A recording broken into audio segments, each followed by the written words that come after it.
ఒక్కోసారి అనిపిస్తుంది నేను అందరి జీవితాల్లో ఒక టెంపరరీ పర్సన్ నేనేమో అని.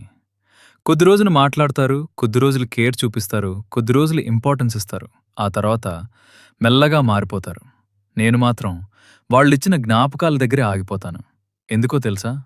నేను మనుషుల్ని టైం పాస్ కోసం ప్రేమించను. అలవాటు పడితే మనసుతో పడిపోతాను. కానీ నా దగ్గరకొచ్చిన వాళ్ళు చాలామంది నన్నొక చాప్టర్‌లా చూశారు. నేను మాత్రం వాళ్ళని మొత్తం కథలా భావించాను. చాలా బాధగా ఉంటుంది. మనస్ఫూర్తిగా ఉన్న చోట మనల్ని రీప్లేస్ చేయటం చూడటం. నువ్వు స్పెషల్ అన్నవాళ్ళు ఒకరోజు బిజీ అనే ఒక్క వర్డ్‌తో దూరం అవటం. అప్పుడు అర్థమవుతుంది కొంతమందికి మనం అవసరం ఉన్నంత వరకే ఇంపార్టెంట్ అని. కానీ తెలుసా? ఎప్పుడూ టెంపరరీ అవటం మన తప్పు కావాల్సిన అవసరం లేదు. కొన్ని హృదయాలు మన ప్రేమని అర్థం చేసుకునే టైమింగ్‌లో ఉండవు. అయినా కూడా